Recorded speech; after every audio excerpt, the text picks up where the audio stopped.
ایک شریف خاندان میں پیدا ہوئے جو اپنے سماج میں سیادت اور قیادت کے لیے معروف تھا. لوگ ان کو اپنا پیشوا، اپنا بڑا، اپنا سردار مانتے تھے. تو آپ صلی اللہ علیہ وسلم ایک ایسے گھرانے میں پیدا ہوئے. اس سے پہلے آپ پیچھے جائیں تو آپ صلی اللہ علیہ وسلم کا نسب جا کر ابراہیم علیہ السلام سے ملتا ہے کہ ابراہیم علیہ السلام نے اور ان کے بیٹے اسماعیل علیہ السلام نے آپ کے لیے دعا کی اور انہی کی اولاد میں سے اللہ کے نبی صلی اللہ علیہ وسلم پیدا ہوئے.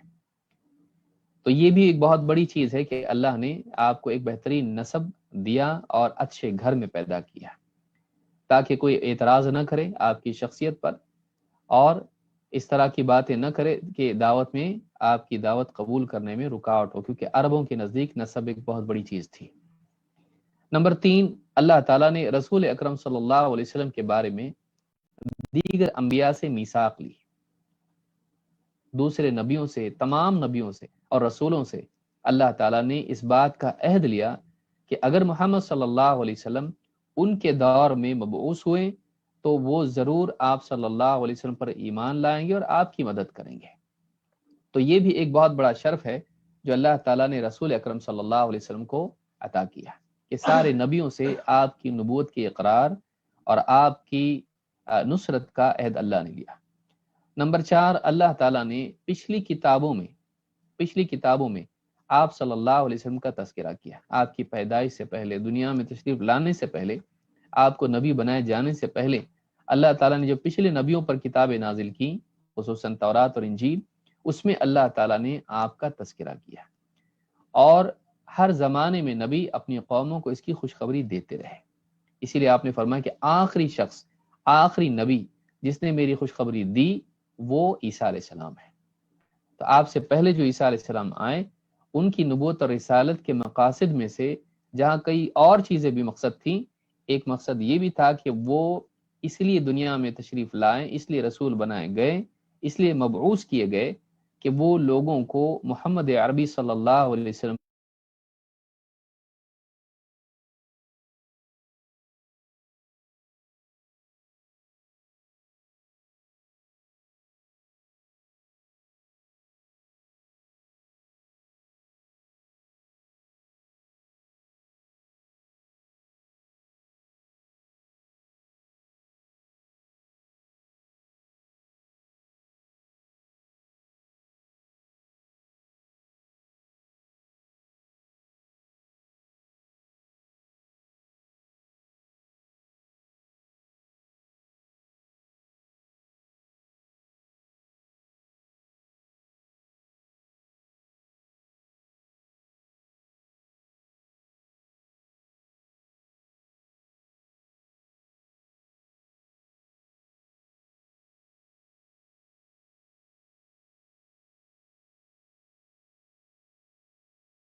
وَبُعِثْتُ إِلَى النَّاسِ كَافَّةً، میں کسی قوم کی طرف نہیں، اگرچہ آپ خاص طور سے قوم کی طرف رسول بنا کر بھیجے گئے، آپ قریش کی طرف بھیجے گئے، عرب کی طرف بھیجے گئے، لیکن وہ محدود نہیں ہے، بلکہ آپ کی رسالت عام تھی، اسی لیے آپ نے فرمایا وَبُعِثْتُ إِلَى النَّاسِ كَافَّةً، مجھے سارے کے سارے لوگوں کی طرف رسول بنا کر مبعوث کیا گیا ہے۔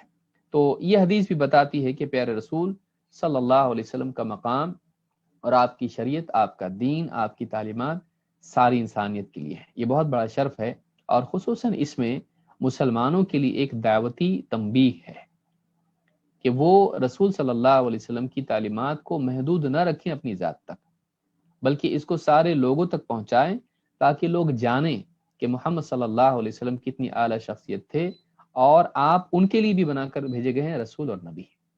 بدقسمتی سے آج بہت سارے مسلمانوں کا حال یہ ہے کہ انہیں خود رسول اکرم صلی اللہ علیہ وسلم کی تعلیمات معلوم نہیں، رسم و رواج میں پڑے ہوئے ہیں، جہالت میں پڑے ہوئے ہیں، بلکہ بعض لوگوں کو تو خود رسول صلی اللہ علیہ وسلم کی تعلیمات تو دور کی بات، آپ کے بارے میں کچھ نہیں معلوم۔ تو یہ بہت بدقسمتی ہے، اس کا ہم لوگوں کو تدارک کرنا چاہیے۔ علم عام ہوگا، جہالت جائے گی، اجالا آئے گا، اندھیرا جائے گا۔ تو اس کے لیے ضروری ہے کہ ہم آپ کی شخصیت کے مختلف پہلوؤں کو لوگوں کے سامنے بیان کریں، آپ کے محاسن کو اور آپ کی تعلیمات کو لوگوں کے سامنے پیش کریں۔ نمبر 10، رسول اکرم صلی اللہ علیہ وسلم جیسے آپ نے دیکھا کہ سارے لوگوں کی طرف، سارے انسانوں کی طرف رسول بنا کر بھیجے گئے، لیکن کیا آپ کی رسالت صرف انسانوں تک محدود ہے؟ اللہ تعالیٰ نے قرآن کریم میں جب انسان کی پیدائش کا مقصد بیان کیا تو اس وقت میں ایک اور مخلوق کا تذکرہ کیا جس کا مقصد بھی وہی ہے جو ہمارا مقصد ہے، وہ جنات ہے۔ اللہ تعالیٰ نے فرمایا وَمَا خَلَقْتُ الْجِنَّ وَالْإِنسَ إِلَّا لِيَعْبُدُونَ، میں نے جنات اور انسانوں کو صرف اور صرف اپنی عبادت کے لیے پیدا کیا ہے۔ معلوم ہوا کہ انسان جس مقصد کے لیے پیدا کیے گئے، ان سے پہلے جنات کا تذکرہ کیا گیا کہ وہ بھی اسی مقصد کے لیے پیدا کیے گئے ہیں۔ معلوم ہوا کہ انسان کو عبادت کے لیے پیدا کیا گیا تو جنات کو بھی عبادت اور توحید کے لیے پیدا کیا گیا۔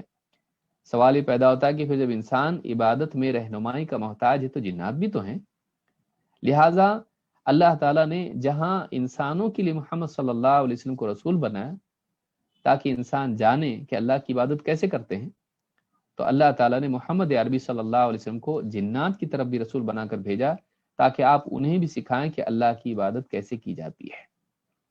اگرچہ دونوں کے احکام الگ ہیں، انسان مٹی سے بنے ہیں اور جنات آگ سے بنے ہیں، دونوں کے لیے احکام بہت سارے الگ ہیں، اس لیے کہ ان کی خلقت الگ ہے بالکل، لیکن دونوں کے لیے لازم ہے کہ وہ محمد صلی اللہ علیہ وسلم کو اپنا رسول تسلیم کریں۔ آخرت میں اس کی بنیاد پر ان کی نجات کا مدار ہوگا اس امت کے اعتبار سے، یعنی آپ صلی اللہ علیہ وسلم کی بعثت کے بعد جنات کے لیے بھی لازم تھا کہ وہ آپ کو اپنا رسول تسلیم کریں۔ اللہ تعالیٰ نے قرآن کریم میں جہاں خطاب انسانوں سے کیا وہیں جنات سے بھی کیا ہے۔ اللہ تعالیٰ نے سزا کا ڈر ان کو بھی دلایا ہے، معلوم ہے کہ ان کے لیے بھی جنت اور جہنم کا معاملہ ہے، وہ بھی مکلف مخلوق ہیں، ان سے بھی قیامت کے دن حساب ہوگا، ان کے لیے بھی انجام ہے یا تو جنت یا جہنم۔ اللہ نے فرمایا یا معشر الجن والانس، سورۃ الرحمن میں اللہ نے فرمایا یا معشر الجن والانس، اے جنات و انسانوں کی جماعت، ان استطعتم ان تنفذوا من اقطار السماوات والارض فانفذوا لا تنفذون الا بسلطان، اگر تمہارے بس میں ہو کہ آسمان اور زمین کی حدود سے نکل بھاگو، بھاگو، یعنی یہاں پر حکم نہیں دیا جا رہا ہے، یہ بتایا جا رہا ہے کہ تم اگر چاہو تمہاری مرضی، لیکن کیا کہا لا تنفذون الا بسلطان، تم آسمان و زمین کی حدود سے باہر نکل کے بھاگ نہیں سکتے، اللہ سے فرار نہیں ہو سکتے۔ کیوں؟ لا تنفذون الا بسلطان، تم نہیں بھاگ سکتے مگر یہ کہ اس کے لیے بہت سلطان کی ضرورت ہے۔ قتادہ غالباً میرے جہاں تک یادداشت ہے کہتے ہیں کہ لا تنفذون الا بسلطان، کہتے ہیں کہ اس کے لیے بہت بڑا زور چاہیے اور تمہارے پاس نہیں ہے، تم بھاگ سکتے نہیں۔ تو کہا فَبِأَيِّ آلَاءِ رَبِّكُمَا تُكَذِّبَانِ، تو پھر تم اللہ تعالیٰ کی کن کن نعمتوں کی کو جھٹلاؤ گے؟ اللہ کی کن کن نعمتوں کا تم انکار کرو گے؟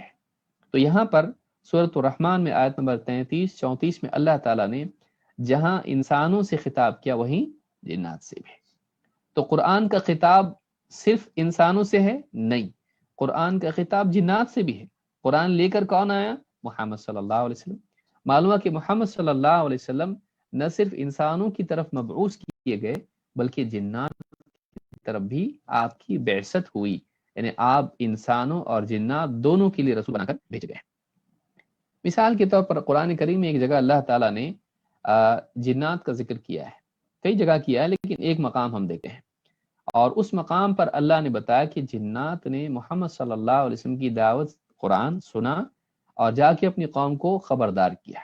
اللہ تعالیٰ فرماتا وَإِذْ صَرَفْنَا إِلَيْكَ نَفَرًا مِنَ الْجِنِّ يَسْتَمِعُونَ الْقُرْآنَ، اے نبی جب ہم نے جنات میں سے ایک گروہ کو آپ کی طرف پھیر دیا اور آپ کے پاس پہنچ کر یستمعون القرآن، وہ قرآن سننے لگے۔ اللہ کے رسول صلی اللہ علیہ وسلم عکاظ کے بازار میں اپنے صحابہ کے ساتھ گئے، اور وہاں آپ ایک یعنی باغ میں ایک مقام پر آپ نماز پڑھ رہے تھے اپنے صحابہ کے ساتھ میں، غالباً فجر کی نماز تھی جہاں تک کہ روایت میں آیا ہے۔ تو اس نماز میں جب آپ جہرن قرات کر رہے تھے تو اللہ رب العالمین نے کچھ جنات کو آپ کی طرف پھیر دیا۔ وہاں وہ کیوں آئے جنات؟ اس کی لمبی تفصیل بخاری کی روایت میں ہے کہ جنات، مسلم میں بھی روایت موجود ہے جہاں تک مجھ کو یاد ہے، جنات نے دیکھا کہ جب بھی آسمان پہ جاتے ہیں آسمان سے آگ کے شعلے برسائے جاتے ہیں ان پر، پہلے انٹری تھی اب بند ہو گئی، ایسا کچھ تو تبدیلی ہوئی ہے جو پہلے نہیں تھی۔ تو انہوں نے آپس میں ڈسکس کیا، میٹنگ ہوئی، ڈسکس کیا اور فیصلہ کیا کہ ایک کام کرتے ہیں، ہم لوگ زمین میں پھیل جاتے ہیں اور دیکھتے ہیں کچھ عجیب ہوا ہوگا، کچھ تو نیا معاملہ ہوا ہے، تب جا کر یہ بات ہوئی ہے۔ کچھ یہاں گئے کچھ وہاں گئے، اس طرح سے پھیل گئے۔ تو کچھ لوگ، اللہ تعالیٰ نے کچھ لوگوں کو اس طرف پھیر دیا نبی صلی اللہ علیہ وسلم کی طرف۔ تو آپ صلی اللہ علیہ وسلم اس وقت میں فجر کی نماز پڑھ رہے تھے اور جنات وہاں پہنچے تو اللہ نے فرمایا فَلَمَّا حَضَرُوهُ قَالُوا أَنصِتُوا، جب وہ وہاں حاضر ہوئے جہاں نبی صلی اللہ علیہ وسلم اپنے صحابہ کے ساتھ نماز پڑھ رہے تھے، تو انہوں نے آپس میں کہا چپ ہو جا، چپ ہو جا، دھیان سے سنو، انصتوا، چپ ہو جاؤ۔ فَلَمَّا قُضِيَ وَلَّوْا إِلَىٰ قَوْمِهِمْ مُنذِرِينَ، جب اللہ کے نبی صلی اللہ علیہ وسلم فَلَمَّا قُضِيَ وَلَّوْا إِلَىٰ قَوْمِهِمْ مُنذِرِينَ، جب اللہ کے نبی صلی اللہ علیہ وسلم کی قرات یعنی آپ کی نماز ختم ہوئی، وَلَّوْا إِلَىٰ قَوْمِهِمْ مُنذِرِينَ، تو فوراً پلٹ کے اپنی قوم کو خبردار کرنے کے لیے چلے گئے۔ وہ خبردار کرنے والے منذر ہو کر اپنی قوم کی طرف گئے۔ قالوا یا قومنا انا سمعنا کتابا انزل من بعد موسیٰ، کہنے لگے اپنی قوم سے اے ہماری قوم، ہم نے ایک کتاب سنی، انا سمعنا کتابا انزل من بعد موسیٰ، جو موسیٰ کے بعد نازل ہوئی ہے۔ معلوم ہے کہ وہ موسیٰ علیہ السلام کے جاننے والے تھے۔ مصدقا لما بین یدیہ یہدی الی الحق و الی طریق مستقیم، مصدقا لما بین یدیہ، یہ کتاب پچھلی کتابوں کی تصدیق کرتی ہے، یہدی الی الحق، حق کی طرف رہنمائی کرتی ہے، و الی طریق مستقیم، ایک سیدھے راستے کی طرف انسان کو گائیڈ کرتی ہے، ہدایت دیتی ہے، رہنمائی کرتی ہے۔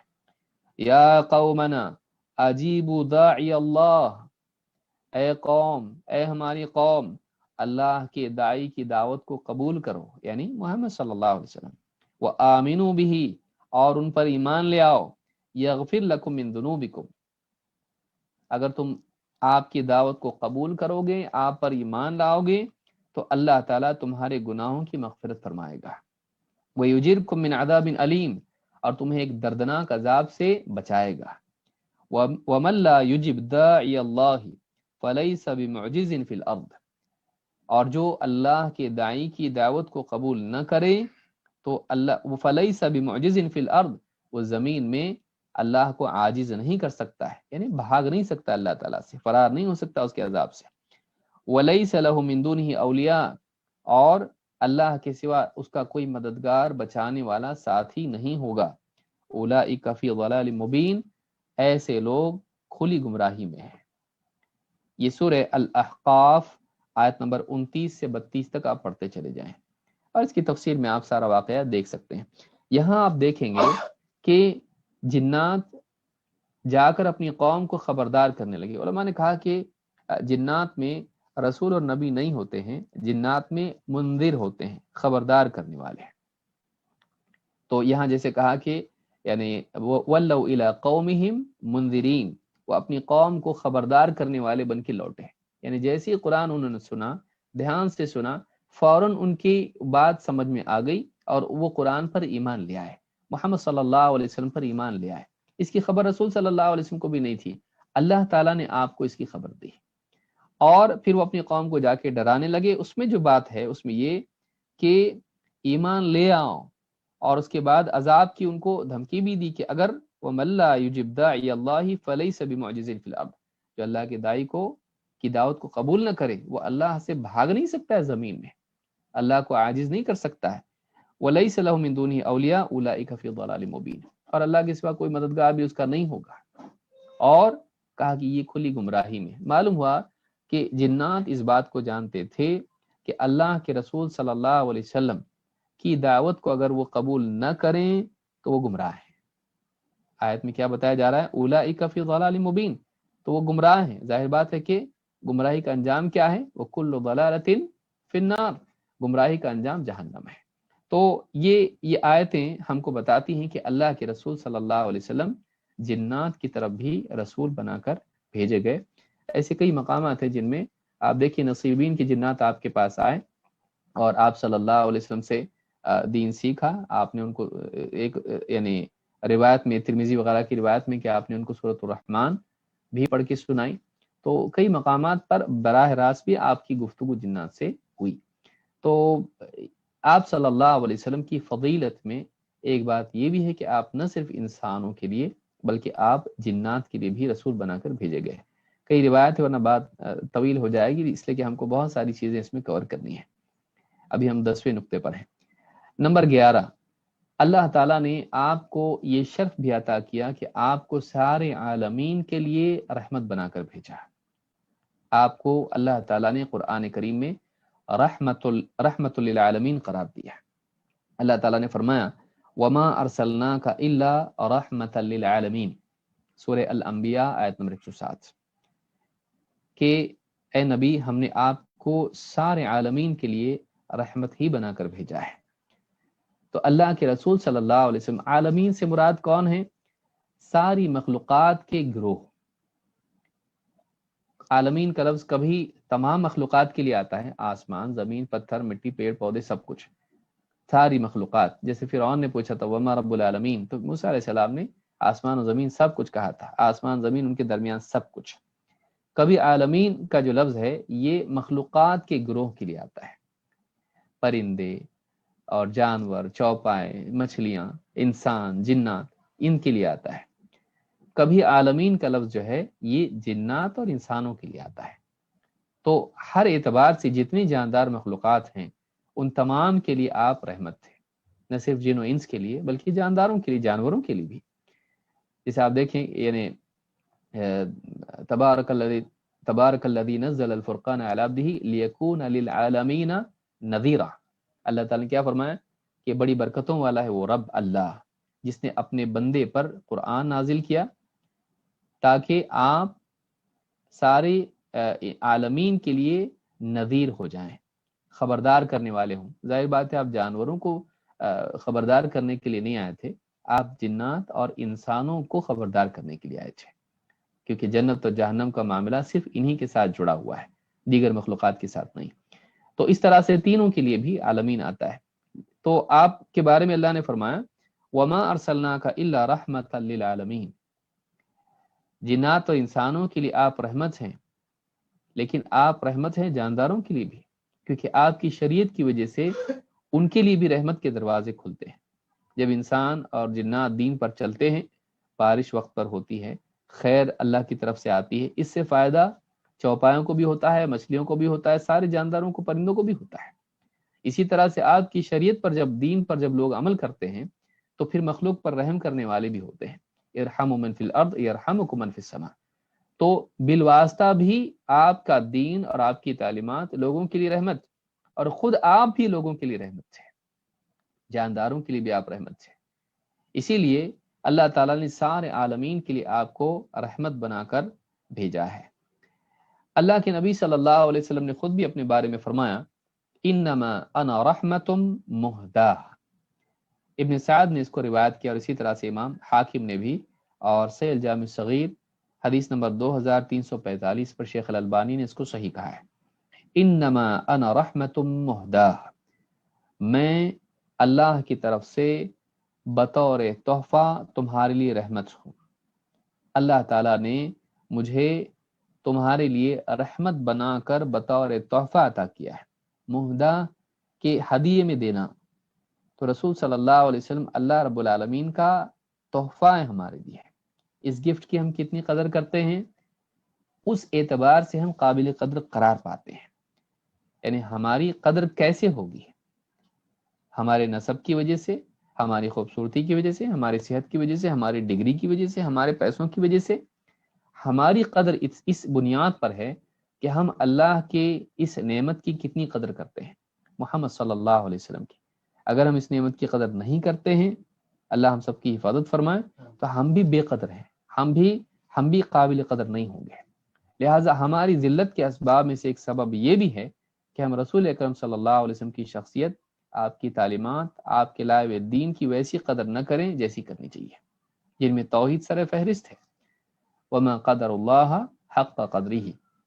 تو اس حدیث سے بات معلوم ہوئی کہ نبی صلی اللہ علیہ وسلم کو اللہ تعالیٰ نے بطور تحفہ، بطور ہدیہ اس انسانیت کو اور خصوصاً امت مسلمہ کو عطا کیا ہے، اور آپ رحمت کے طور پر عطا کیے گئے ہیں۔ آپ ساری انسانیت کے لیے رحمت ہیں، بلکہ آپ کے القاب میں سے ایک لقب نبی رحمت بھی ہے۔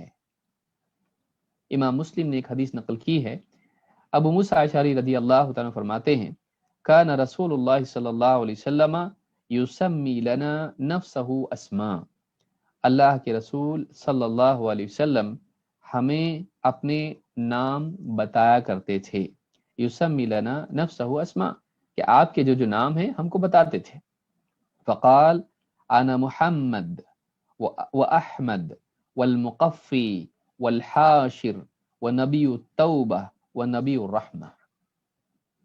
آپ نے فرمایا میں محمد ہوں، احمد ہوں، مقفی ہوں، حاشر ہوں، نبی توبہ ہوں، اور نبی رحمت ہوں۔ یہ سارے نام ہیں اللہ کے نبی صلی اللہ علیہ وسلم کے۔ محمد، جس کے اندر اتنی خوبیاں ہوں، اچھی اچھی خوبیاں ہوں کہ بہت زیادہ خوبیاں اس میں ہوں۔ من کثرت خصالہ المحمودہ، جس کی اچھی خصلتیں بہت زیادہ ہوں، اچھی صفات بہت زیادہ ہوں، یہ محمد نام کے معنی ہے۔ احمد، جو اللہ کی سب سے زیادہ حمد کرنے والا ہو، اللہ کا ہر دوسرے بندے سے زیادہ اللہ کی تعریف کرنے والا ہو، احمد۔ اسی طرح سے دیکھیے آپ کا نام چاہے آپ کی ذات کے اعتبار سے ہو یا آپ کے فعل کے اعتبار سے ہو، حمد سے جڑا ہوا ہے۔ آپ خود محمود ہیں اور آپ حمد کرنے والے ہیں، حامد ہیں، احمد ہیں۔ اور والمقفی، آپ سارے نبیوں کے کئی معنی علماء نے ذکر کیے، ابن حجر وغیرہ نے، تو اس میں سے ایک معنی یہ ہے اور زیادہ واضح ہے کہ میں مقفی ہوں۔ مقفی، میں قفا، پیچھے، سارے نبیوں کے پیچھے آنے والا ہوں، یعنی مجھ سے پہلے نبی گزر گئے، ان کے بعد مجھ کو بھیجا گیا ہے، میں مقفی ہوں۔ والحاشر، میں حاشر ہوں، یعنی حشر میں، علماء نے کہا حشر میں سب سے پہلے مجھ کو اٹھایا جائے گا، آپ ہی سے شروعات ہوگی لوگوں کے اٹھائے جانے کی۔ تو والحاشر ونبی، اور بھی معنی علماء نے ذکر کیے، اور ونبی التوبہ، اور میں نبی توبہ ہوں، کہ میں توبہ کی یعنی موقع لے کر آیا ہوں، کہ میں نبی توبہ ہوں، کہ جو توبہ کرے گا قبول کر لی جائے گی۔ یعنی سورج مغرب سے نکلنے سے پہلے بھی اگر آدمی توبہ کر لیتا ہے تو اس کی توبہ قبول ہوگی، چاہے زندگی بھر اس نے گناہ کیے ہوئے۔ وَنَبِيُّ التَّوْبَةِ وَنَبِيُّ الرَّحْمَةِ، اور میں نبی رحمت ہوں، میں رحمت والا نبی ہوں۔ اسے معلوم ہوتا ہے، اب یہ حدیثیں ہیں، بہت سارے غیر مسلم اس بات کو نہیں جانتے ہیں، اور بہت سارے جاہل، نادان، جن کی پرورشی اسلام کی مخالفت پہ ہوئی ہو، وہ لوگ بعض جزئی باتوں کو لے کر نبی صلی اللہ علیہ وسلم کی زندگی سے بعض جنگوں کے معاملات اور بعض اس طرح کے معاملات لے کر یہ بتانے کی کوشش کرتے ہیں کہ نبی صلی اللہ علیہ وسلم دیکھو کتنے نعوذ باللہ کتنے سخت انسان تھے، خوخار انسان تھے، سزائیں دیکھو اسلام کی، جنگیں دیکھو اسلام میں ہوئی۔ ہر چیز کو اس کے پس منظر میں دیکھنا چاہیے۔ عجیب بات یہ ہے کہ بہت سارے لوگ تاریخ جب بیان کرتے ہیں تو بادشاہوں کی تاریخ میں جب جنگوں کا معاملہ آتا ہے تو بہادری کی بات کرتے ہیں، اور نبی صلی اللہ علیہ وسلم کا معاملہ آتا ہے تو پھر وہاں بہادری کی بات ختم ہو جاتی ہے، وہاں ظلم ہو جاتا ہے، ٹیررزم ہو جاتا ہے۔ بڑے افسوس کی چیز ہے، انسان کا ذہن جب بگڑا ہوا ہو اور چیزوں کو دیکھنے کا زاویہ اور چشمہ اس کا غلط ہو تو اچھی چیز بھی بری دکھائی دیتی ہے۔ یہ کیا بات ہے کہ ہم بادشاہوں کی جب تاریخ بیان کریں تو جنگوں کو بطور بہادری بیان کریں، غلبہ اور قوت کے بیان کریں، اور جب نبی صلی اللہ علیہ وسلم کا معاملہ آئے تو آپ کی جنگوں کو ظلم اور جبر بتائیں، ٹیررزم بتائیں، تو یہ جہالت ہے، یہ جہالت ہے۔ تو نبی صلی اللہ علیہ وسلم نبی رحمت تھے، نبی توبہ تھے، کہ آپ ایک ایسا دین لے کر آئے جس میں انسان کے لیے توبہ کا موقع موت تک کھلا ہوا ہے، توبہ کا دروازہ موت تک کھلا ہوا ہے۔ یہ نہیں کہ گناہ کیا تو اب سزا ہے ہی اس کے لیے، جہنم میں چلا جائے گا ہی نہیں، توبہ کر کے معاف کرا سکتا ہے۔ اور آپ نبی رحمت ہیں، آپ نبی رحمت ہے کہ آپ کی شخصیت رحمت والی، آپ کی تعلیمات رحمت والی، آپ کا دین رحمت والا، رحمت سکھانے والا اور رحمت پانے کا ذریعہ بتانے والا، دنیا میں بھی اور آخرت میں بھی۔ امام مسلم نے اس حدیث کو روایت کیا ہے، حدیث نمبر 2355۔ اللہ تعالیٰ نے قرآن کریم میں فرمایا وَمَا كَانَ اللَّهُ لِيُعَذِّبَهُمْ وَأَنْتَ فِيهِمْ وَمَا كَانَ اللَّهُ مُعَذِّبَهُمْ وَهُمْ يَسْتَغْفِرُونَ، سورۃ الانفال آیت نمبر 33۔ کہا اے نبی جب تک آپ ان کے درمیان موجود ہیں اللہ ان کو عذاب نہیں دے گا۔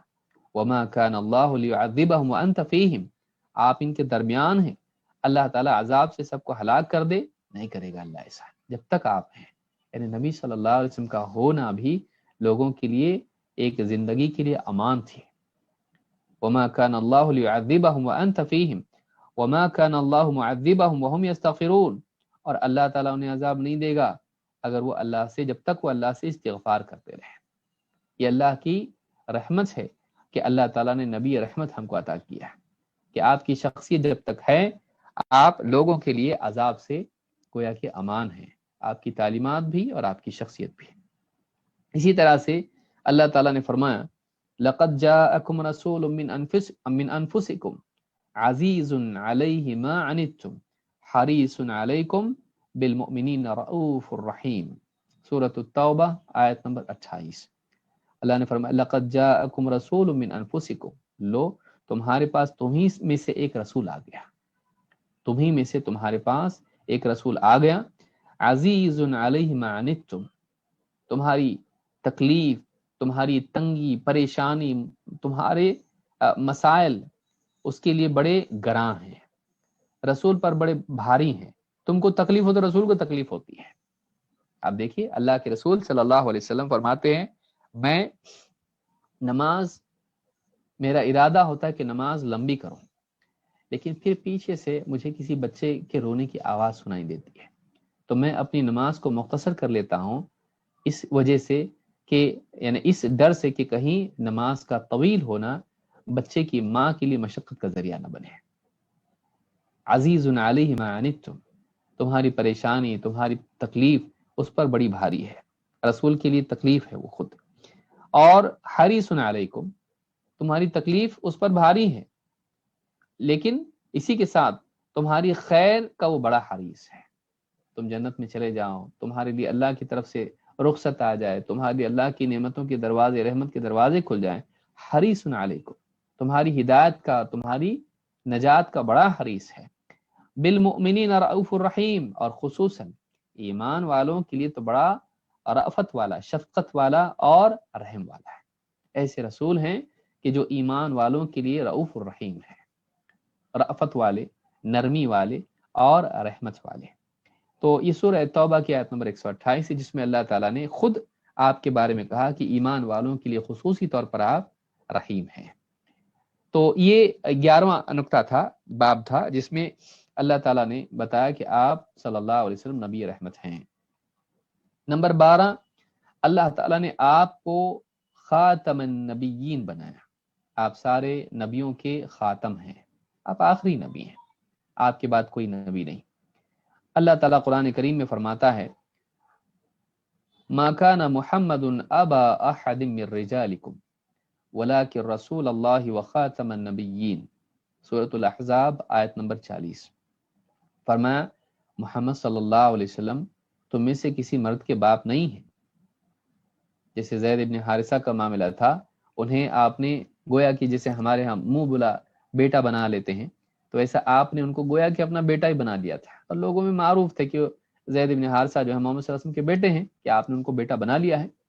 تو اللہ تعالیٰ نے بتایا کہ ایسا بنا لینے سے کسی کو بیٹا نہیں بن جاتا ہے، وہ کسی کو بیٹا بول دیا تو بیٹا بن گیا، اپنے اسکول میں جا کے آپ کا نام لکھ رہا ہے، نہیں ہوتا ایسا۔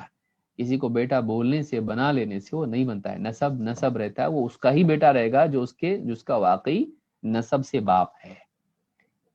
تو کہا کہ محمد صلی اللہ علیہ وسلم تم میں سے کسی مرد کے باپ نہیں ہیں، وَلَٰكِن رسول اللہ وخاتم النبیین، لیکن آپ کا مقام کیا ہے، آپ کی حیثیت کیا ہے، آپ کا شرف کیا ہے؟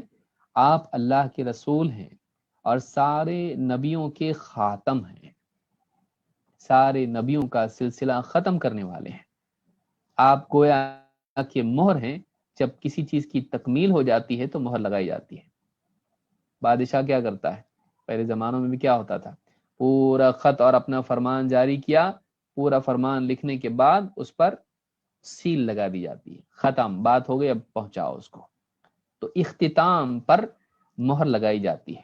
یا جیسے پہلے یعنی تھیلیوں میں پیسے رکھے جاتے تھے پچھلے زمانوں میں، تو جب اس میں گنتی پوری ہو، 100 200 1000 جو بھی رکھنا ہے، ایک راؤنڈ فگر جو بھی ہو جاتا، اس پہ پھر کیا کرتے تھے، مہر لگا دیتے تھے، اب بند، ختم، اب یہ کمپلیٹ ہو گیا۔ تو اس طرح سے جو ہے آج بھی جیسے آپ دیکھیں گے بینکس وغیرہ میں کیا کرتے ہیں، نوٹ وغیرہ ہوتے ہیں تو اس کا ایک نمبر ہوتا ہے، ختم ہو گیا اتنا، فگر بن گیا اتنا، اس کو کیا کرتے ہیں، سیل کر کے اس کے اوپر کاغذ لپیٹ کے اس پہ سیل لگا دی جاتی ہے۔ تو یہ ختم کے لیے ہوتا ہے، یہ ختم کے لیے ہوتا ہے۔ تو اللہ تعالیٰ نے کیا فرمایا، وَلَٰكِن رسول اللہ وخاتم النبیین، کہ آپ اللہ کے رسول ہیں اور سارے نبیوں کے خاتم ہیں، خاتم بھی ہیں۔ خاتم مہر کو کہتے ہیں۔ تو بعض قادیانیوں نے کہا کہ آپ مہر ہیں، یعنی زینت ہے، جس سے انگوٹھی ہوتی ہے، انگوٹھی کے اندر کیا ہوتا ہے، نگینہ ہوتا ہے، وہ زینت ہوتی ہے۔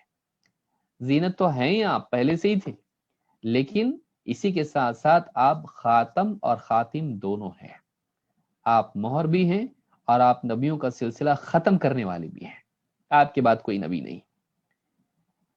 یہاں آپ صلی اللہ علیہ وسلم نے خود فرمایا وَأَنَا خَاتَمُ النَّبِيِّينَ لَا نَبِيَّ بَعْدِي، میں نبیوں کا خاتم ہوں اور لا نبی بعدی، تو میرے بعد کوئی نبی نہیں، میرے بعد کوئی نبی نہیں۔ امام احمد، ابو داؤد اور ترمذی نے اس کو روایت کیا ہے، اور صحیح الجامع صغیر میں حدیث نمبر 1773 پر یہ حدیث موجود ہے، صحیح حدیث ہے۔ اسی طرح سے آپ نے بخاری اور مسلم کی حدیث میں آپ نے فرمایا وَأَنَا خَاتِمُ النَّبِيِّينَ، اس کو یاد رکھیے۔ کوئی کہے کہ خاتم ہے، وہ تو مہر ہیں، بس انگوٹھی کی جو ہے جو فصا اس میں یہ ہوتا ہے، نگینہ ہوتا ہے، زینت ہے، ختم کا کدھر معنی آیا اس کے اندر؟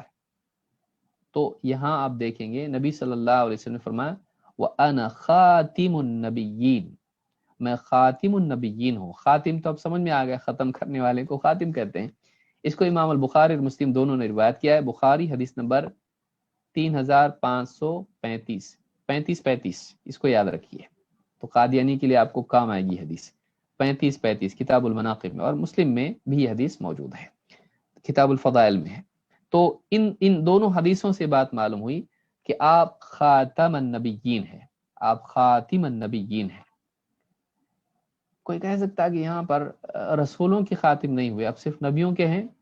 بھئی رسول تب بنے گا جب پہلے نبی بنے گا، پہلے نبی بننے کے بعد ہی تو رسول بنے گا۔ اللہ کا پیغام آیا تبھی تو پہنچانے جائے گا، تو آپ کے بعد کوئی نبی ہی نہیں کہ اللہ کا پیغام کسی کے پاس آئے گا ہی نہیں، اب وہ سلسلہ ختم ہو گیا، وہی ختم، وہی کا سلسلہ، نبوت کا سلسلہ ختم، اب نبی ہی نہیں بنے گا تو رسول کہاں سے بنے گا؟ تو آپ کے بعد کوئی نبی نہیں۔ اب سوال ہی پیدا ہوتا ہے پھر عیسیٰ علیہ السلام بھی تو آئیں گے. بھولے بھالے لوگ اس طرح کے سوالات کرتے ہیں کہ پھر عیسیٰ علیہ السلام نہیں آئیں گے کیا؟ تو اس حدیث سے اس کا رد نہ کریں کہ میرے بعد کوئی نبی نہیں تو عیسیٰ علیہ السلام نہیں آئیں گے. تو یہ نہیں، یا شک کرے اس حدیث میں نہیں، بلکہ عیسیٰ علیہ السلام آئیں گے، وہ کوئی نئے نبی نہیں ہوں گے، بلکہ آپ سے پہلے کے نبی ہیں، وہ واپس آنے والے ہیں. تو وہ ان کی وفات نہیں، وہ زندہ ہیں، وہ آئیں گے. تو وہ نئی نبوت نہیں ہوگی، میرے بعد کوئی نبی آنے والا نہیں، یعنی نیا نبی کوئی بنے گا نہیں میرے بعد. نبوت کا سلسلہ اس لیے آپ نے فرمایا ختم بی النبیون، میرے ذریعے نبیوں کا سلسلہ ختم کر دیا گیا. تو یہ بھی یاد رکھنے کی چیز ہے. اللہ کے رسول صلی اللہ علیہ وسلم نے ایک بڑی پیاری مثال کے ذریعے سے اس بات کو واضح کیا. ابو ہریرہ رضی اللہ عنہ فرماتے ہیں ان رسول اللہ صلی اللہ علیہ وسلم قال، اللہ کے رسول صلی اللہ علیہ وسلم نے فرمایا ان مثلی ومثل الانبیاء من قبلی، میری اور مجھ سے پہلے جو نبی گزرے ہیں ان کی مثال ایسی ہے. کیسی؟ کمثل رجل بنا بیتا فاحسنہ واجملہ، جیسے ایک شخص نے ایک گھر بنایا، فاحسنہ واجملہ، اس نے بہت اچھے سے پختہ مضبوط اچھا گھر بنایا اور اس کو مزید مزین کیا، واجملہ، اس کو اور جمیل بنایا اور اچھا بنایا، اس کو خوبصورتی اور نقش و نگار بہت کچھ کیا اس میں. الا موضع لبنۃ من زاویہ، لیکن ایک کونے میں ایک اینٹ چھوڑ دی.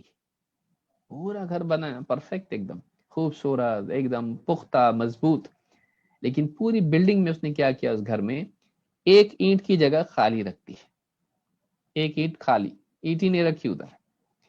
فجعل الناس يطوفون به ويعجبون له ويقولون، مسلم کی روایت میں ہے ما رأينا بنيانا احسن من هذا الا هذه اللبنة. اب لوگ جو آئے اس گھر کو دیکھنے کے لیے، اس گھر کے اطراف چکر لگایا اور کہا کیا زبردست گھر ہے. وَيَعْجَبُونَ بِهِ، اس کی خوبصورتی پر تعجب کرنے لگے، اس کو سراہنے لگے. لیکن وہ کہنے لگے کہ ہم نے اس سے اچھا کوئی گھر نہیں دیکھا. ہاں لیکن یہ ایک اینٹ کم ہے، یہ ایک کمی اس کے اندر ہے. اس سے اچھا کوئی گھر نہیں، مگر اس ایک اینٹ کی کمی اس میں رہ گئی. حَلَّا وُضِعَتْ هَذِهِ اللَّبِنَةُ، کیوں نہیں رکھا بنانے والے نے یہاں اینٹ، خالی کہیں کو چھوڑ دیا یہاں پہ، یہاں اینٹ کیوں نہیں رکھی اس نے. مسلم کی روایت میں ہے فَيَتِمَّ بُنْيَانُكَ، یعنی تو نے یہاں پہ اینٹ کیوں نہیں رکھی، عمارت کمپلیٹ ہو جاتی. آپ فرماتے ہیں فَأَنَا اللَّبِنَةُ وَأَنَا خَاتِمُ النَّبِيِّينَ، آپ نے فرمایا وہ جو اینٹ ہے نا، تو وہ اینٹ میں ہوں، وہ اینٹ میں ہوں اور میں خاتم النبیین ہوں. ابن حبان کی روایت ہے ختم بی الرسل، میرے ذریعے رسولوں کا سلسلہ ختم کر دیا گیا. تو کسی کو اگر نبیوں اور رسولوں کا معاملہ ہے کہ بھئی خاتم النبی نے خاتم الرسول نہیں ہے، اس روایت سے وہ بھی شبہ ختم ہو جاتا ہے اور وہ بھی کنفیوژن نہیں ہوتا ہے. حالانکہ کوئی بڑی بات وہ نہیں ہے، نبوت کے اختتام سے یا خاتمے سے رسالت کا خاتمہ اپنے آپ ہو جاتا ہے کہ آپ خاتم النبیین ہیں، خاتم الرسل بھی ہیں. ختم بی الرسل، میرے ذریعے رسولوں کا سلسلہ ختم کر دیا گیا. امام البخاری نے کتاب المناقب میں اس کو روایت کیا ہے، جو پچھلی حدیث وہی ہے 35 پر، اور اسی طرح سے صحیح مسلم میں بھی 2286 پر یہ حدیث موجود ہے. اس حدیث سے بات معلوم ہوتی ہے کہ آپ نے بتایا کہ عمارت ہے، پوری عمارت پرفیکٹ ہے، ایک دم کوئی کمی نہیں، ایک اینٹ اس میں کم ہے. دیکھنے والے کریں عمارت بالکل بہترین عمارت ہے، لیکن کچھ اس میں کمی ہے. تو گویا کہ وہ جو چیز ہے اگر آپ صلی اللہ علیہ وسلم کو نکال دیا جائے نبوت کی اس عمارت سے، اس میں کمی رہ جائے گی.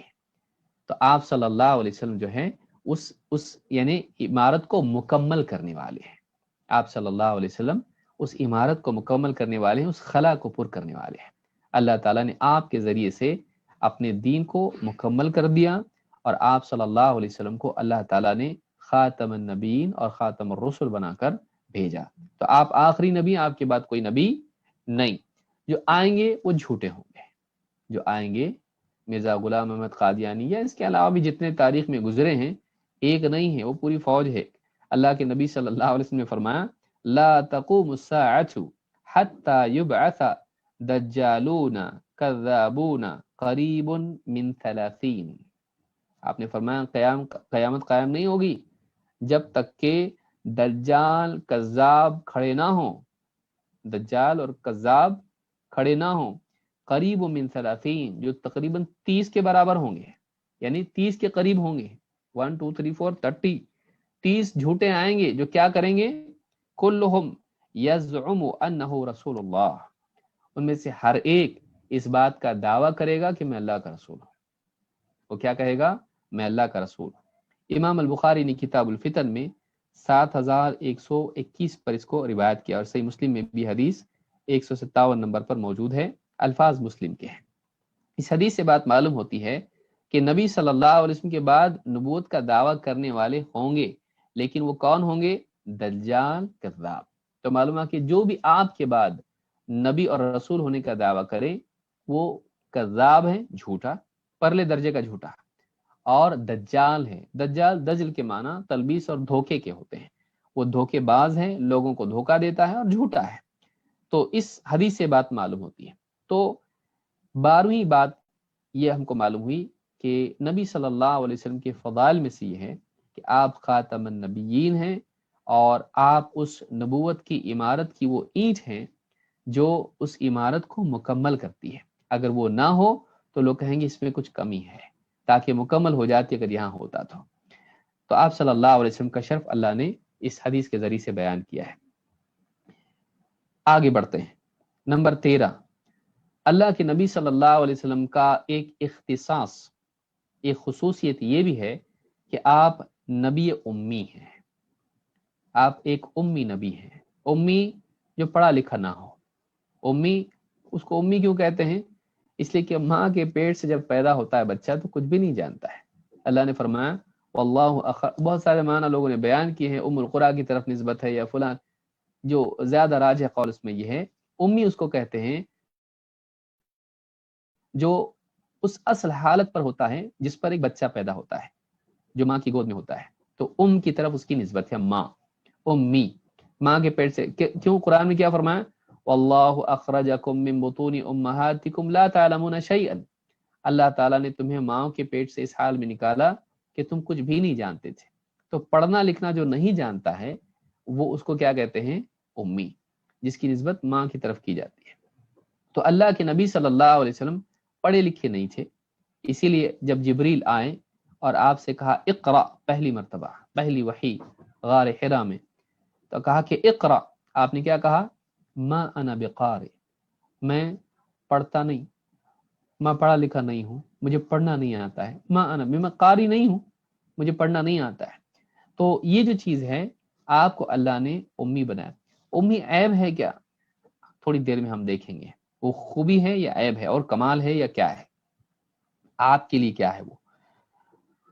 اللہ تعالیٰ قرآن کریم میں فرماتا ہے هو الذی بعث فی الامیین رسولا منہم، وہ اللہ ہے جس نے امیوں میں، ان پڑھ لوگوں میں، انہی میں سے ایک رسول بھیجا۔ عرب کے لوگ عام طور سے امی تھے، پڑھنا لکھنا وہاں پر معمول نہیں تھا، بہت کم لوگ ہوتے تھے جو پڑھنا لکھنا جانتے تھے، بڑی مشکل سے کاغذ ملتا تھا، پیڑ کی چھال پر، کپڑوں پر، پتھر کی سل پر، اور اس طرح کی چیزوں پر جو ہے لکھا جاتا تھا۔ تو وہاں پر لکھنا پڑھنا معمول نہیں تھا، وہاں وہ لوگ جو ہے امی لوگ تھے۔ تو اللہ نے فرمایا هو الذی بعث فی الامیین رسولا منہم، یہ اللہ ہے جس نے امیوں میں، ان پڑھ لوگوں کے درمیان انہی میں سے ایک رسول مبعوث کیا، یتلو علیہم آیاتہ ویزکیہم، جو انہیں اللہ کی آیتیں پڑھ کر سناتا ہے اور ان کا تزکیہ کرتا ہے، انہیں پاک کرتا ہے، ان کی تربیت کرتا ہے، وَيُعَلِّمُهُمُ الْكِتَابَ وَالْحِكْمَةَ، اور انہیں کتاب اور حکمت کی تعلیم دیتا ہے، وَإِن كَانُوا مِن قَبْلُ لَفِي ضَلَالٍ مُبِينٍ، حالانکہ اس سے پہلے ان کا حال یہ تھا کہ وہ کھلی گمراہی میں پڑے ہوئے تھے، یہ لوگ کھلی گمراہی میں پڑے ہوئے تھے۔ تو اس رسول نے اللہ کی آیتیں پڑھ کے ان کو سنائیں، ان کی تربیت کی، کتاب و حکمت کی تعلیم ان کو دی، اس کے ذریعے سے اللہ تعالیٰ نے انہیں اس گمراہی سے نکال کر ہدایت کی توفیق دی۔ سورۃ الجمعہ آیت نمبر 2۔ تو اللہ تعالیٰ نے یہاں پر بتایا کہ اس رسول کو امیوں کی طرف مبعوث کیا گیا ہے، اور یہ انہی میں سے ہے، بلکہ صراحت کے ساتھ اللہ تعالیٰ نے آپ کا امی ہونا بیان کیا۔ اللہ نے فرمایا الذین اور بہت پیاری آیت ہے اور بہت ساری باتیں اس کے اندر ہیں. اللہ نے فرمایا سورۃ الاعراف آیت نمبر 157 الذین یتبعون الرسول النبی الامی، وہ لوگ جو اس رسول کی، جو نبی امی ہے، جو اس رسول کی، اس میں دونوں وصف جمع ہیں. اللہ کے رسول صلی اللہ علیہ وسلم کو اللہ نے کہا یہ رسول ہیں، نبی ہیں، امی ہیں، یعنی امی نبی ہیں. تو جو لوگ اس رسول کی پیروی کرتے ہیں جو ایک امی نبی ہے، الذین یجدونہ مکتوبا عندہم فی التوراۃ والانجیل، جن کا تذکرہ یہ اپنے پاس تورات اور انجیل میں لکھا پاتے ہیں. یأمرہم بالمعروف، یہ رسول انہیں بھلائی کا حکم دیتا ہے. وینہاہم عن المنکر، اور انہیں منکر سے، برائیوں سے منع کرتا ہے، روکتا ہے. ویحل لہم الطیبات، اور ان کے لیے پاک چیزوں کو حلال کرتا ہے، طیبات کو حلال قرار دیتا ہے.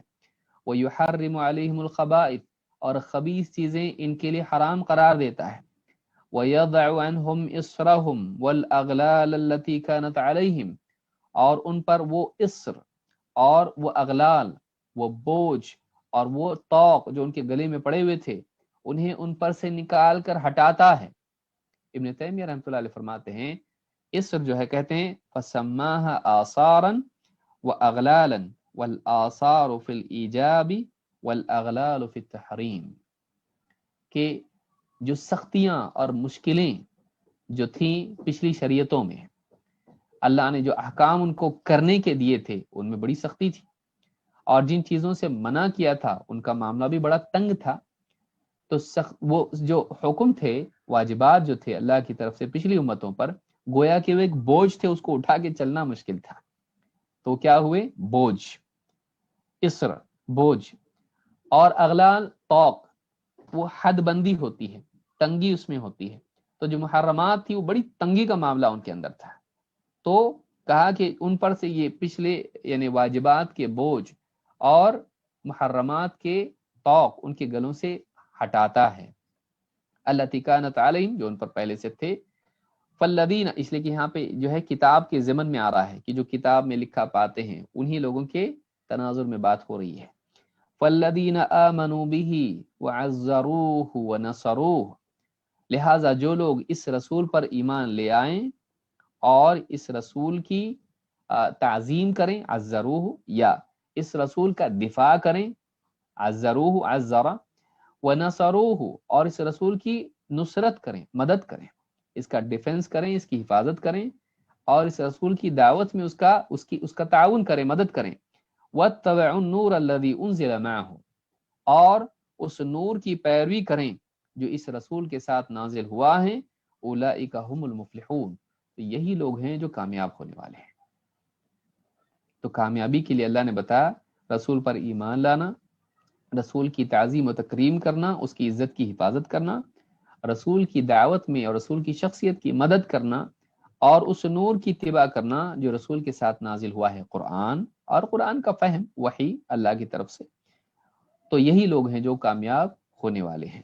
تو یہ سورۃ الاعراف کی آیت نمبر 157 ہے. اس میں اللہ تعالیٰ نے بتایا کہ رسول صلی اللہ علیہ وسلم کے القاب ذکر کیے تو کہا الرسول النبی الامی، یہ ہمارے رسول جو نبی بھی ہیں اور امی ہیں. تو آپ کو اللہ تعالیٰ نے بھی امی قرار دیا. اللہ تعالیٰ نے دوسرے مقام پر فرمایا قل یا ایھا الناس انی رسول اللہ الیکم جمیعا، اے نبی آپ علانیہ اس بات کو کہہ دیں، اے لوگو میں تم سب کی طرف اللہ کی طرف سے بھیجا گیا رسول ہوں. الذی لہ ملک السماوات والارض، وہ اللہ کہ جس کی بادشاہت آسمان و زمین کی ہے، چھوٹی موٹی بادشاہت نہیں ہے، سارے آسمان و زمین کی بادشاہت اسی کی ہے. لا الہ الا ہو یحیی و یمیت، اس اللہ کے سوا کوئی نہیں جو عبادت کے لائق ہو. وہی تو ہے جو زندہ کرتا اور موت دیتا ہے، یعنی تمہاری زندگی موت اس کے ہاتھ میں ہے.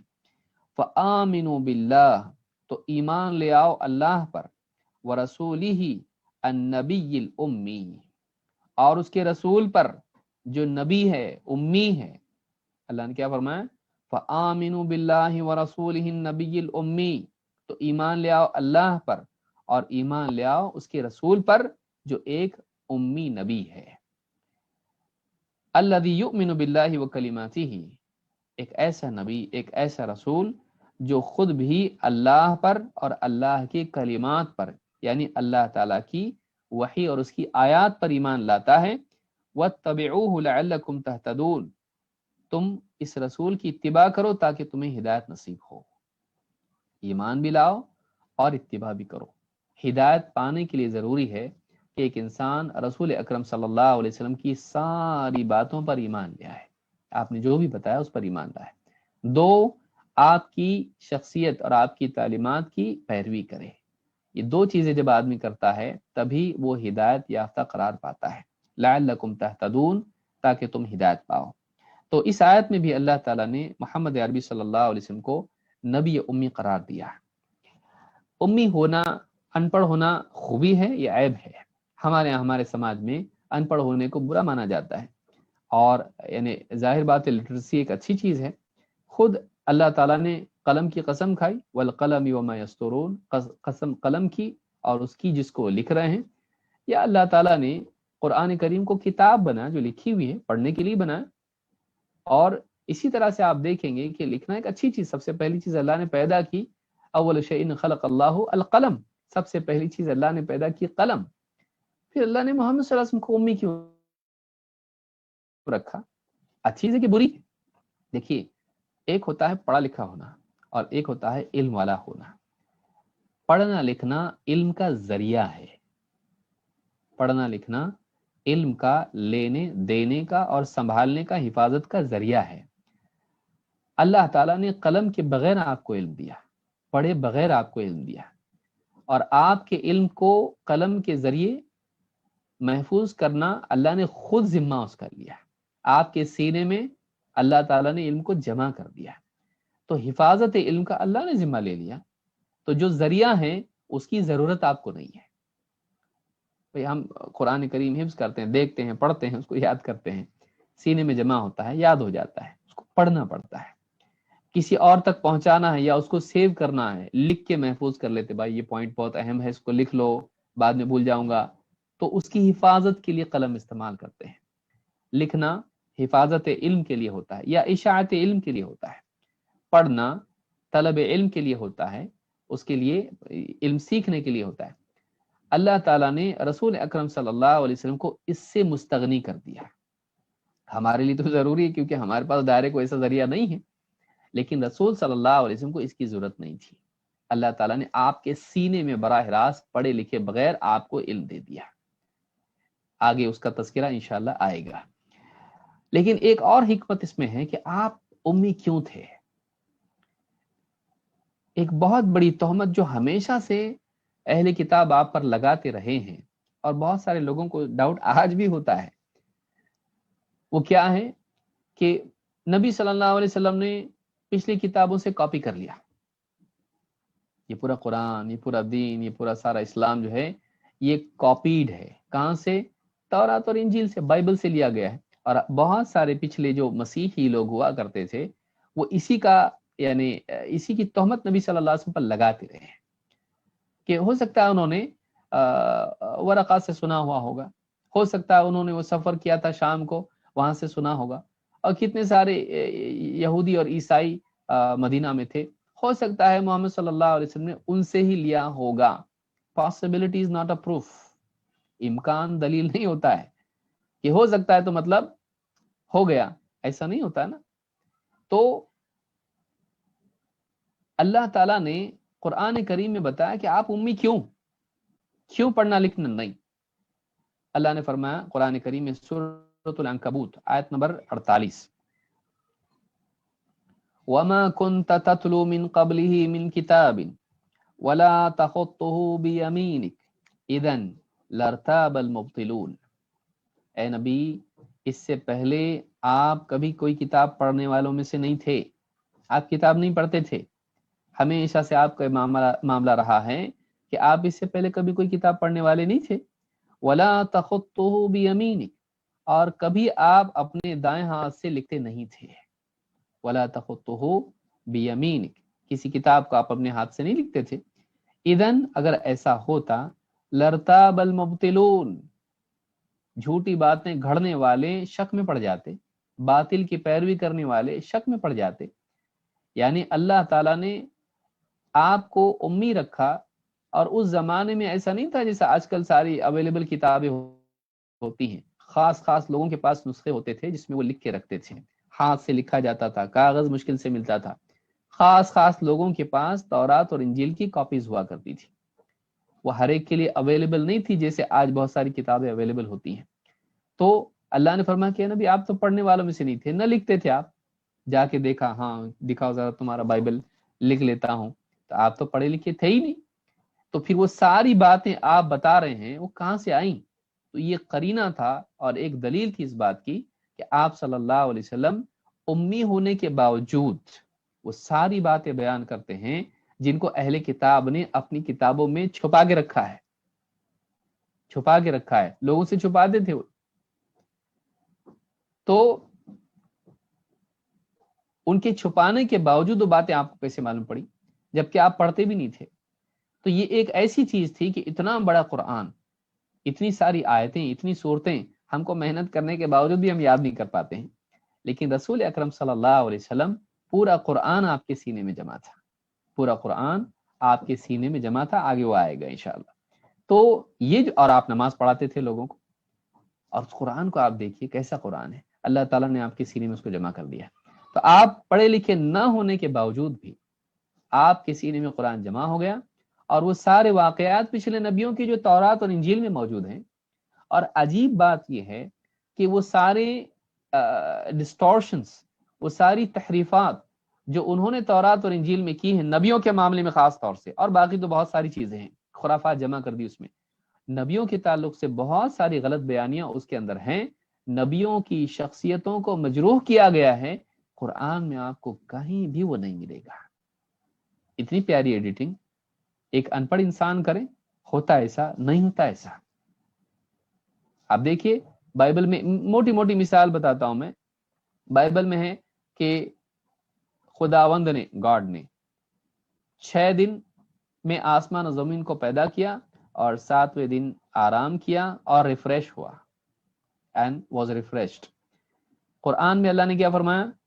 وَلَقَدْ خَلَقْنَا السَّمَاوَاتِ وَالْأَرْضَ وَمَا بَيْنَهُمَا فِي 6 أَيَّامٍ وَمَا مَسَّنَا مِن لُغُوبٍ، ہم نے آسمان و زمین کو 6 دنوں میں پیدا کیا، وَمَا مَسَّنَا مِن لُغُوبٍ، اور ہمیں تھکن نے چھوا تک نہیں۔ وہاں ایسا اور یہاں ایسا کیوں؟ اگر کاپی کیا ہے، دیکھیے اسکول میں جو ٹیچر ہے وہ جانتا ہے، برابر کان پکڑ کے بلا دے، ادھر تو کاپی کیا نا؟ تو نہیں صاحب میں نے نہیں کیا کاپی، تیرے سامنے فلاں بیٹھا تھا، میتھس میں جو غلطی اس نے کیا تو بھی وہی کیا ہے، کیوں؟ اس کی جتنی غلطیاں ہیں وہی تیرے آگے وہ بیٹھا تھا اور پیچھے تو اس کے بیٹھا تھا، جو غلط اس نے لکھا ہے پورا غلط تیرے پیپر میں ہے۔ تو یہ خود اس بات کی دلیل ہے کہ تو اس سے کاپی کیا ہے، اس کا صحیح بھی تو کاپی کیا، اس کا غلط بھی، ایسا کیسا ہوتا دونوں سیم مسٹیک کر رہے ہیں، تو نے اس کا کاپی کیا ہے۔ جب آدمی کاپی کرتا ہے تو کاپی کرنے والا عموماً غلطیاں بھی کاپی کرتا ہے، فلٹر نہیں کرتا ہو، لیکن کیا بات ہے کہ قرآن میں وہ غلطیاں نہیں ہیں جو تورات اور انجیل میں لوگوں نے اپنی طرف سے شامل کر دی۔ کتنی ساری چیزیں ہیں تورات میں کہ موسیٰ علیہ السلام جب حضرت ہارون کو چھوڑ کے گئے بنی اسرائیل پر، خود حضرت ہارون نے بچڑا بنا کے دیا پوجنے کے لیے۔ بتائیے قرآن میں نہیں ہے، قرآن میں کہ میں نے ان کو منع کیا تھا، قرآن میں کہ میں نے منع کیا تھا۔ تورات میں، تورات سے مراد آج کی جو تورات ہے اس میں لکھا ہوا ہے، اللہ تعالیٰ نے موسیٰ علیہ السلام سے جب کہا فرعون کے پاس جا کر میں نہیں جاتا، موسیٰ علیہ السلام نے کہا میں نہیں جاتا، لیکن آپ دیکھیے قرآن میں کیا ہے، قال رب اشرح لی صدری ویسر لی امری، کیا کہا اللہ میرے سینے کو کھول دے، اس کام کو میرے لیے آسان کر دے، انہوں نے صلاحیت اور تیسیر مانگی اللہ سے، نہ کہ کام میں نہیں کرتا اس کام کو۔ تو اس طرح سے کئی باتیں آپ دیکھیں گے، گنتی مشکل ہو جائے گی اگر میں بیان کرنا شروع کر دوں، جتنی چیزیں اس میں ہیں بہت ساری چیزیں ہیں۔ تو وہ ساری جو چیزیں ہیں قرآن میں کیوں نہیں ہے؟ وہ اگر کاپی کیا ہے تو کیوں نہیں؟ اور مزید یہ کہ محمد صلی اللہ علیہ وسلم پڑھے لکھے بھی نہیں، آپ پڑھے لکھے بھی نہیں، وہ سارے قصے اپنے کمال اور اتنے حسن کے ساتھ کیسے قرآن کے اندر کہ پڑھے تو آدمی رونے لگ جائے۔ سورہ یوسف آپ دیکھیے، موسیٰ علیہ السلام کا واقعہ دیکھیے، نوح علیہ السلام کا واقعہ بھی، لوط علیہ السلام کے بارے میں نعوذ باللہ، نعوذ باللہ، لوط علیہ السلام کی دونوں بیٹیوں نے اپنے باپ کے ساتھ میں غلط حرکت کر دی. کیا ہے یہ؟ قرآن میں ایسا نہیں ہے. کتنے سارے واقعات ہیں نوح علیہ السلام کے بارے میں. یہ بولنے کی اتنی شرمندگی کی بات نہیں ہے، لیکن اس لیے بتا رہا ہوں کہ یہ نبیوں کی شخصیت کو جو مجروح کیا گیا، قرآن میں اس کا کہیں اثر دکھائی نہیں دیتا. ایسا کیوں ہے؟ تو جو برات ہے، خود عیسیٰ علیہ السلام کے بارے میں آپ دیکھیے، عیسیٰ علیہ السلام کے پاس ان کی والدہ گئیں تو انہوں نے صاف، آج بھی لکھا ہوا ہے انجیل کے اندر، گاسپلز میں لکھا ہوا ہے کہ اے عورت، اس طرح سے خطاب کیا، میرا تیرا کیا لینا دینا. اس طرح سے عیسیٰ علیہ السلام نے اپنی ماں سے، حضرت مریم سے، جس نے اتنی تکلیف اٹھائی ان کے لیے، لیکن ان سے اس طرح سے خطاب کیا، میرا تم سے کیا لینا دینا اے عورت. اس کی جتنی 50 تعویلات لوگ کریں، لیکن یہ طریقہ بات کرنے کا نہیں ہے. لیکن آپ دیکھیں گے وَبَرًّا بِوَالِدَتِي، قرآن میں کیا کہا؟ میں اپنی ماں کے ساتھ اچھا سلوک کرنے والا ہوں. صفائی ہے عیسیٰ علیہ السلام کے قرآن میں. ہم ایسے چونکہ پڑھتے ہیں، اس کانٹیکسٹ سے الگ اس کو پڑھتے ہیں، اس لیے سمجھ میں نہیں آتا اس کا کیا مطلب ہے.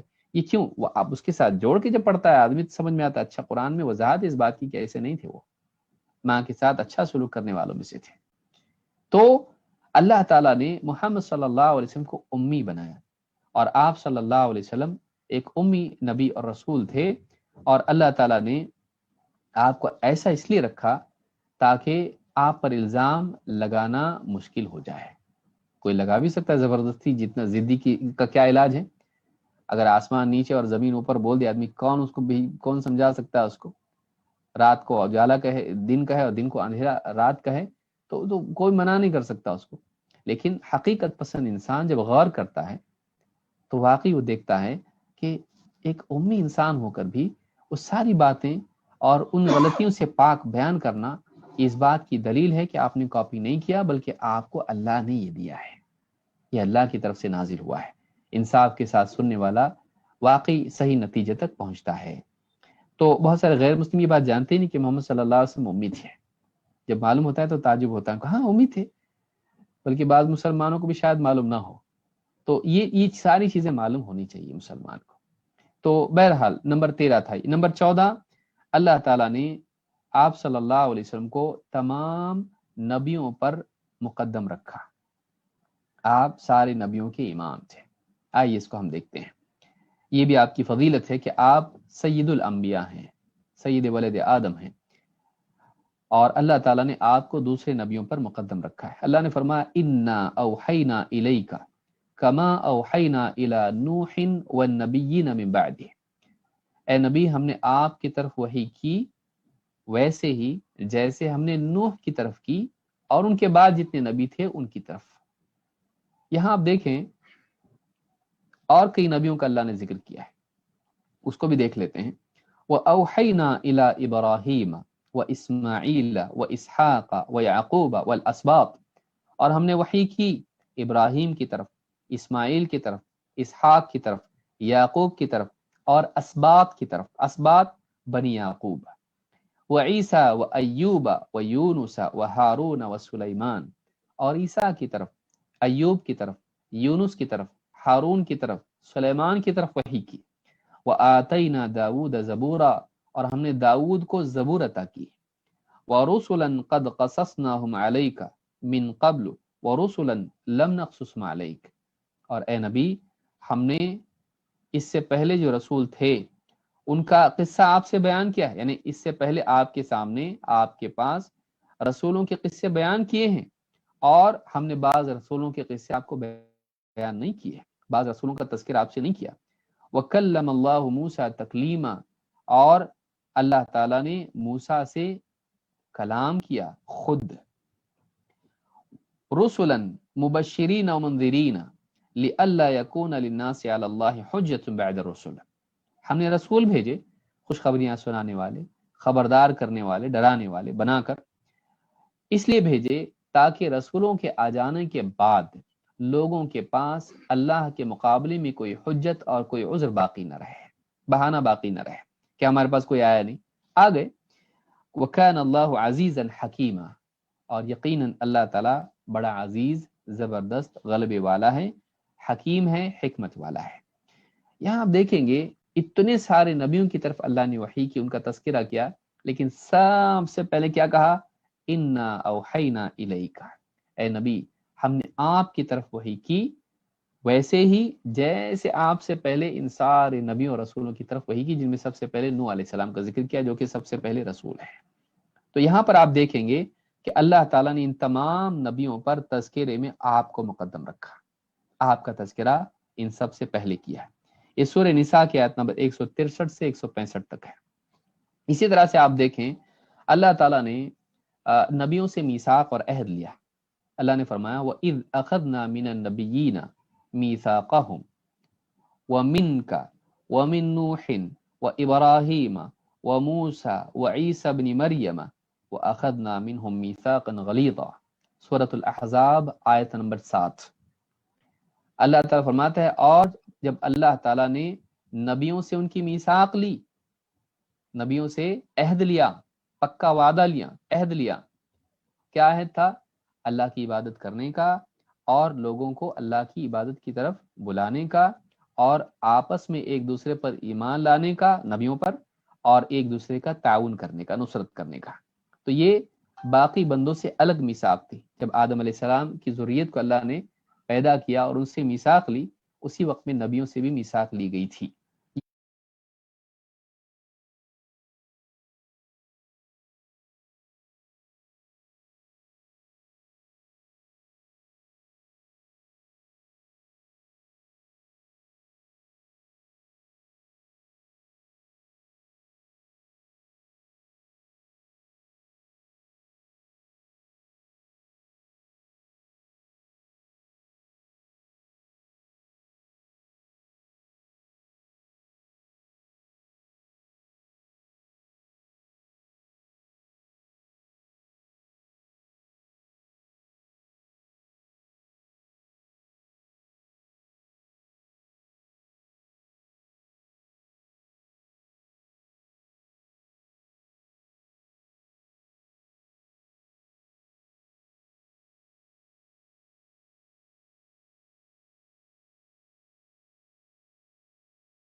نبیوں کو جمع کیا گیا، انہوں نے سارے اعمال میں سب سے افضل عمل نماز ادا کی، اس نماز کو جماعت سے ادا کیا گیا، اور اس جماعت میں جب امامت کا موقع تھا تو امام کون بنا؟ محمد صلی اللہ علیہ وسلم۔ یہ خود اس بات کی دلیل ہے کہ آپ کو سارے نبیوں کے مقابلے میں سیادت حاصل ہے، یعنی وہ اپنی اپنی قوم کے رسول اور سید تو تھے ہی، اور وہ سید ہیں، لیکن ان نبیوں میں اور رسولوں میں بھی امام اگر کوئی ہے، ان میں سردار کی حیثیت اگر کسی کی ہے تو وہ محمد صلی اللہ علیہ وسلم کی ہے۔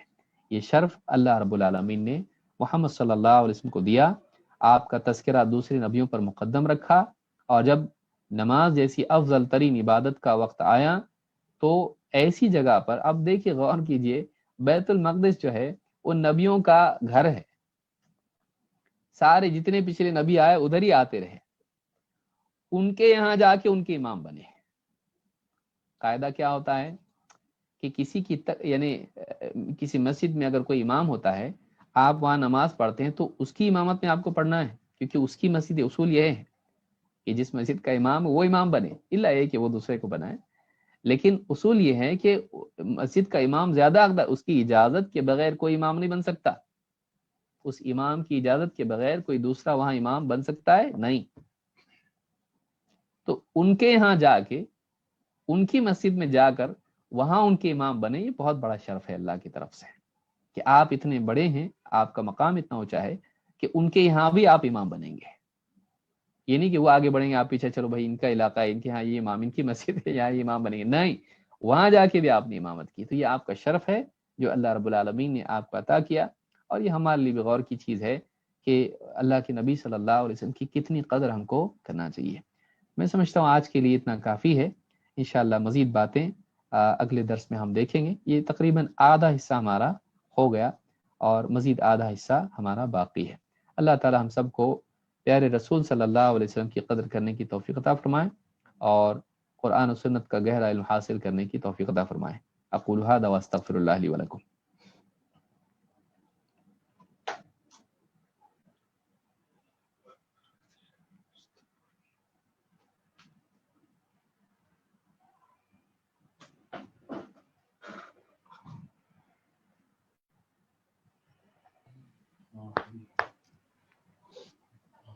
محترم مشارکین و مشارکات، ناظرین، مسامعین و سامعات، الحمدللہ اللہ کے فضل و کرم سے آج کا یہ ہمارا عظیم الشان پروگرام فضائل رسول صلی اللہ علیہ وسلم کے عنوان سے جو پچھلے 2 ہفتوں سے چل رہا تھا، آگے بھی انشاءاللہ جیسے شیخ محترم نے کہا کہ اس کا آدھا حصہ جو ہے تقریباً باقی ہے، اور 2-3 پارٹ جو ہے انشاءاللہ اس کے منعقد کیے جائیں گے باذن اللہ، اس کا اعلان قریب ہوگا۔ تو اس موقع پر میں سب سے پہلے اللہ رب العالمین کا شکر ادا کرتا ہوں کہ محض اس کی توفیق اور اس کے فضل سے یہ پروگرام جو ہے چل رہے ہیں۔ الحمدللہ حمدا کثیرا طیبا مبارکا فی، الحمدللہ بنعمتہ تتم الصالحات۔ اللہ کے شکر کے بعد میں شیخ محترم فضیلت الشیخ ابو زید ضمیر حفظہ اللہ تعالی کا میری جانب سے بنگلور دروس کے تمام احباب و متعلقین اور آپ تمام مشارکین و مشارکات کی طرف سے ہم شیخ کا شکر ادا کرتے ہیں، آپ کے حق میں دعا کرتے ہیں کہ رب ذوالجلال آپ کے علم میں، عمل میں، عمر میں، مال میں، ہر چیز میں اللہ برکت عطا فرمائے، آپ کی خدمات کو اللہ شرف قبولیت عطا فرمائے، اور آپ کو حاسدین کے حسد سے، ماکرین کے مکر سے اور ہر قسم کے شر، فتنے، وبا، بلا سے اللہ حفاظت فرمائے، آپ کو مزید ترقی اللہ دے، آپ سے تا حیات اللہ تعالیٰ دین کی عظیم خدمات آپ سے لے اور اس کو اللہ قبول فرمائے، آمین یا رب العالمین۔ اسی طرح میں بنگلور دروس کے تمام احباب و دوستوں کا جو ہے تہ دل سے میں شکر ادا کرتا ہوں اور آپ کے حق میں دعا کرتا ہوں۔ الحمدللہ ایک عظیم سلسلہ آپ نے شروع کیا ہے، اللہ کے فضل و کرم سے اللہ تعالیٰ آپ کی ان خدمات کو قبول فرمائے، دن دگنی رات چگنی جو ہے اللہ ترقی عطا فرمائے، حاسدین کے حسد سے، ماکرین کے مکر سے اور نظر بد سے اللہ بچائے۔ جو بھی خدمات آپ انجام دے رہے ہیں اللہ اس کو شرف قبولیت عطا فرمائے، مزید اخلاص کے ساتھ صحیح منہج پہ چلتے ہوئے اور علماء سے جو جڑ کر چل رہے ہیں، اللہ تعالیٰ مزید جو ہے اس میں تقویت عطا فرمائے، اللہ قبول فرمائے، اور اللہ تعالیٰ آپ کے علم عمل میں، مال و دولت میں، ہر چیز میں اللہ برکت عطا فرمائے، اور آپ جو چاہتے ہیں اللہ مزید جو ہے آپ کو اس سے بہتر بدلہ اللہ عطا فرمائے، آمین یا رب العالمین۔ آخر میں آپ تمام مشارکین و مشارکات، سامعین و سامعات کا بھی میں تہ دل سے شکر ادا کرتا ہوں کہ بعد نماز مغرب سے اب تک آپ نے ہمارا ساتھ دیا۔ پچھلے پروگرام میں بھی تقریباً کئی لوگوں نے ہمارا ساتھ دیا، دے رہے ہیں الحمدللہ۔ آپ سے امید ہے مزید اگلے پروگرام جو ہمارے ہوں گے اس کا اعلان قریب ہوگا، آپ شرکت فرمائیں، اور مزید آپ کے دوست و احباب متعلقین تمام کو جو ہے لانے کی اور ان پروگراموں کو ان تک پہنچانے کی کوشش کریں۔ اس کے جو بھی لنکس وغیرہ ہیں بھیجیں۔ اللہ سے دعا ہے کہ اللہ تعالیٰ ہمیں اسی طرح مزید جو ہے علم نافع اللہ ہمیں عطا فرمائے۔ اس کے لیے جو کوشش کرنی ہے اللہ تعالیٰ اس کی صحیح سعادت ہمیں نصیب فرمائے۔ جو بھی باتیں ہم سنتے ہیں سمجھتے ہوئے عمل کی توفیق دے، اور ان عظیم پیغامات کو اللہ کے بندوں تک پہنچانے کی اللہ سعادت نصیب فرمائے۔ اللہ تعالیٰ جب تک دنیا میں زندہ رکھے، حالت ایمان پر زندہ رکھے ہم تمام کو، خاتمہ ہو تو ایمان کی حالت میں ہو۔ تو آخر میں شیخ محترم کی اجازت سے جو ہے اس پروگرام کے اختتام کا اعلان کرتا ہوں۔ جزاک اللہ خیر۔ بارک اللہ فی، جزاک اللہ خیر۔ تو آخر میں اختتام مجلس کی دعا کرتے ہم رخصت ہوا چاہتے ہیں۔ سبحانک اللہم و بحمدک، اشہد ان لا الہ الا انت، استغفرک و اتوب الیک۔ اجازت دیجیے، انشاءاللہ پھر اگلے پروگرام بارک اس اللہ کا فیک۔ قریب اعلان ہوگا، ہم پھر ملاقات